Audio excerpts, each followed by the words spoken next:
New sponsor by Lords furniture জগতের এক উজ্জ্বল নাম। নিজেদের ঘরকে সুন্দর আসবাব দিয়ে সাজাতে আজই আসুন আমাদের প্রতিষ্ঠানে। দিশা এডুকেশনাল ট্রাস্টের উদ্যোগে অটিজম সচেতনতা শিবির অনুষ্ঠিত হতে চলেছে 11 এপ্রিল শুক্রবার জলপাইগুড়ি মাদ্রাসা মাঠে। সময় বিকেল 5টা। আপনার বাচ্চার যদি যোগাযোগের সমস্যা থাকে অথবা চোখের দিকে তাকিয়ে কথা বলছে না বা শব্দের প্রতি অতিরিক্ত প্রতিক্রিয়া, বিপদ সংক্রান্ত ধারণা না থাকা, এই সকল বৈশিষ্ট্যগুলো থাকে, তাহলে অবশ্যই আসুন এই সচেতনতা শিবিরে। এই সমস্যাগুলি সমাধানের দিশা পাবেন এখানে। জেওয়াইএমএ ক্লাব পরিচালিত দিবারাত্রি টি20 ক্রিকেট টুর্নামেন্টের সূচনা হতে চলেছে আগামী 3রা এপ্রিল।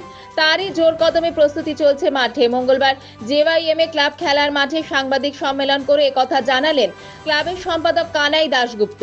জলপাইগুড়ি শহরের 7টি ও শিলিগুড়ির একটি দল এই প্রতিযোগিতায় অংশগ্রহণ করছে বলে জানান তিনি।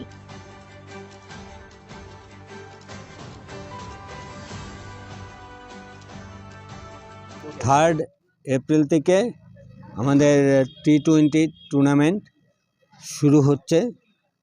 এবার লোকালের টিম এবং একটা শিলিগুড়ির টিম নিয়ে আমরা এবছর করছি। তার কারণ সময়টা অনেক দেরি হয়ে গেল, তার জন্যে দিনে রাতে করা হচ্ছে। কারণ মাঠ জলপাইগুড়িতে আমাদের মাঠ ডিএসের জন্যই ব্যবহৃত হতে থাকে খেলার জন্য। তার জন্য মাঝখানে যে শীতের সময়টা হয় সেই সময়টা এবার আমরা করতে পারি নাই, কারণ কুয়াশায় প্রচণ্ড অসুবিধা হতো। সেই জন্য এই আমাদের সুপার ডিভিশনের খেলা শেষ হওয়ার পরে আমরা এই আগামী 3 তারিখ থেকে আমাদের এই টি20 ডে নাইট টুর্নামেন্টটা আমরা শুরু করছি। 3 তারিখে হবে বেলা 12টা আমরা টাইম রেখেছি। 12টার থেকে আমরা শুরু করব, উদ্বোধনী সমস্ত কিছু করে তারপরে খেলা শুরু হবে। খেলা কখন শুরু হবে, কখন? 1:30টার থেকে শুরু হবে। টেন্টেটিভ ডেট 12টা রাখা আছে, কিন্তু ওই 1:30টা হতে রোদ ওয়েদার দেখে আমাদের এটা 1:30টার মধ্যে শুরু করতেই হবে। জলপাইগুড়ি মার্চেন্ট রোড আরবি দে কমপ্লেক্স সুবর্ণা। এখানে আপনারা পেয়ে যাবেন রকমারি গিফটের সম্ভার। বার্থডে পার্টি হোক কিংবা অ্যানিভার্সারি, আপনার প্রিয়জনের জন্য সমস্ত রকমের গিফট পেয়ে যাবেন সুবর্ণাতে।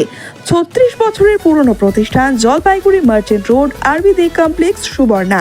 আজই চলে আসুন সকলের প্রিয় প্রতিষ্ঠান জলপাইগুড়ি সুবর্ণা।